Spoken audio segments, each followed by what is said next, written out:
ਜੱਜ ਕਾਵੇਰੀ ਬਵੇਜਾ ਦੀ ਕੋਰਟ ਨੇ 1984 ਦੇ ਸਿੱਖ ਕਤਲੇਆਮ ਨਾਲ ਸੰਬੰਧਿਤ ਕੇਸ ਵਿੱਚ ਕਾਂਗਰਸੀ ਆਗੂ ਸੱਜਣ ਕੁਮਾਰ ਦੀ ਸਜ਼ਾ ਉੱਤੇ ਫੈਸਲਾ 25 ਫਰਵਰੀ ਲਈ ਰਾਖਵਾਂ ਰੱਖ ਲਿਆ ਹੈ।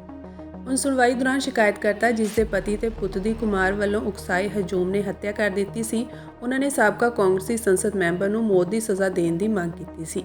ਜਸਵੰਤ ਸਿੰਘ ਤੇ ਉਹਨਾਂ ਦੇ ਪੁੱਤਰ ਤਰੁਣਦੀਪ ਸਿੰਘ ਦੀ 1 ਨਵੰਬਰ 1984 ਨੂੰ ਹੱਤਿਆ ਕਰ ਦਿੱਤੀ ਗਈ ਸੀ। ਸ਼ੁਰੂਆਤ ਵਿੱਚ ਪੰਜਾਬੀ ਬਾਗ ਪੁਲਿਸ ਥਾਣੇ ਨੇ ਕੇਸ ਦਰਜ ਕੀਤਾ ਸੀ, ਪਰ ਮਗਰੋਂ ਵਿਸ਼ੇਸ਼ ਜਾਂਚ ਟੀਮ ਨੇ ਜਾਂਚ ਸੰਭਾਲ ਲਈ ਸੀ। ਅਦਾਲਤ ਨੇ 16 ਦਸੰਬਰ 2021 ਨੂੰ ਕੁਮਾਰ ਵਿਰੁੱਧ ਦੋਸ਼ ਤੈਅ ਕੀਤੇ ਸਨ। ਇਸ਼ਤਗਾਸ਼ਾ ਧਿਰ ਨੇ ਦੋਸ਼ ਲਗਾਇਆ ਹੈ ਕਿ ਘਾਤਕ ਹਥਿਆਰਾਂ ਨਾਲ ਲੈਸ ਇੱਕ ਵੱਡੇ ਹਜੂਮ ਨੇ ਸਾਬਕਾ ਪ੍ਰਧਾਨ ਮੰਤਰੀ ਇੰਦਰਾ ਗਾਂਧੀ ਦੀ ਹੱਤਿਆ ਦਾ ਬਦਲਾ ਲੈਣ ਲਈ ਸਿੱਖਾਂ ਦੀਆਂ ਜਾਇਦਾਦਾਂ ਨੂੰ ਵੱਡੇ ਪੱਧਰ ਤੇ ਲੁੱਟਿਆ ਤੇ ਅਗਜ਼ਨੀ ਕੀਤੀ। ਇਸ਼ਤਗਾਸ਼ਾ ਧਿਰ ਨੇ ਦਾਅਵਾ ਕੀਤਾ ਕਿ ਭੀੜ ਨੇ ਸ਼ਿਕਾਇਤਕਰਤਾ ਜੋ ਕਿ ਜਸਵੰਤ ਸਿੰਘ ਦੀ ਪਤਨੀ ਹੈ, ਉਹਨਾਂ ਦੇ ਘਰ ਤੇ ਹਮਲਾ ਕੀਤਾ, ਸਮਾਨ ਲੁੱਟਿਆ ਤੇ ਉਹਨਾਂ ਦੇ ਘਰ ਨੂੰ ਅੱਗ ਲਗਾਉਣ ਤੋਂ ਇਲਾਵਾ ਪਿਓ ਪੁੱਤ ਦੀ ਹੱਤਿਆ ਕਰ ਦਿੱਤੀ।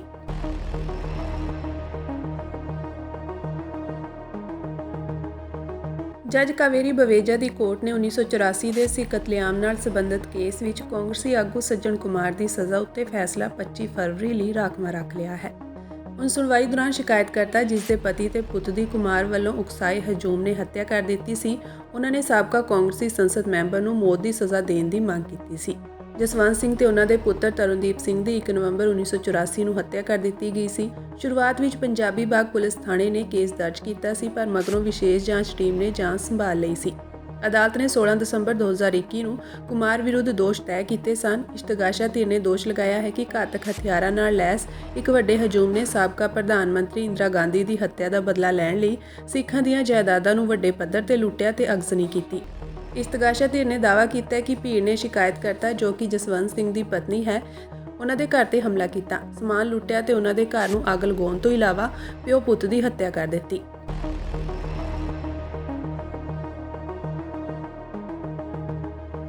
ਜੱਜ ਕਾਵੇਰੀ ਬਵੇਜਾ ਦੀ ਕੋਰਟ ਨੇ 1984 ਦੇ ਸਿੱਖ ਕਤਲੇਆਮ ਨਾਲ ਸੰਬੰਧਿਤ ਕੇਸ ਵਿੱਚ ਕਾਂਗਰਸੀ ਆਗੂ ਸੱਜਣ ਕੁਮਾਰ ਦੀ ਸਜ਼ਾ ਉੱਤੇ ਫੈਸਲਾ 25 ਫਰਵਰੀ ਲਈ ਰਾਖਵਾਂ ਰੱਖ ਲਿਆ ਹੈ।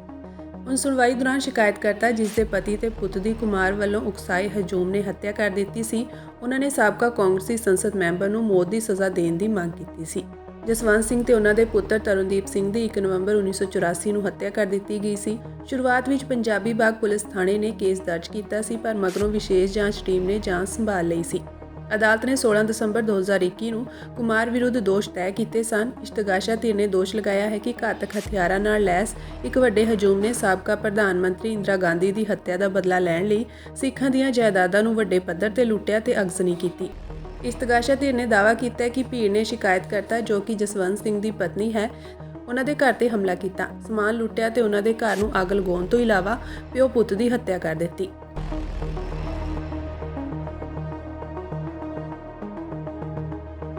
ਜੱਜ ਕਾਵੇਰੀ ਬਵੇਜਾ ਦੀ ਕੋਰਟ ਨੇ 1984 ਦੇ ਸਿੱਖ ਕਤਲੇਆਮ ਨਾਲ ਸੰਬੰਧਿਤ ਕੇਸ ਵਿੱਚ ਕਾਂਗਰਸੀ ਆਗੂ ਸੱਜਣ ਕੁਮਾਰ ਦੀ ਸਜ਼ਾ ਉੱਤੇ ਫੈਸਲਾ 25 ਫਰਵਰੀ ਲਈ ਰਾਖਵਾਂ ਰੱਖ ਲਿਆ ਹੈ।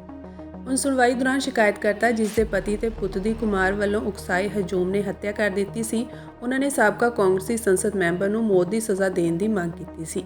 ਜਸਵੰਤ ਸਿੰਘ ਤੇ ਉਹਨਾਂ ਦੇ ਪੁੱਤਰ ਤਰੁਣਦੀਪ ਸਿੰਘ ਦੀ 1 ਨਵੰਬਰ 1984 ਨੂੰ ਹੱਤਿਆ ਕਰ ਦਿੱਤੀ ਗਈ ਸੀ। ਸ਼ੁਰੂਆਤ ਵਿੱਚ ਪੰਜਾਬੀ ਬਾਗ ਪੁਲਿਸ ਥਾਣੇ ਨੇ ਕੇਸ ਦਰਜ ਕੀਤਾ ਸੀ, ਪਰ ਮਗਰੋਂ ਵਿਸ਼ੇਸ਼ ਜਾਂਚ ਟੀਮ ਨੇ ਜਾਂਚ ਸੰਭਾਲ ਲਈ ਸੀ।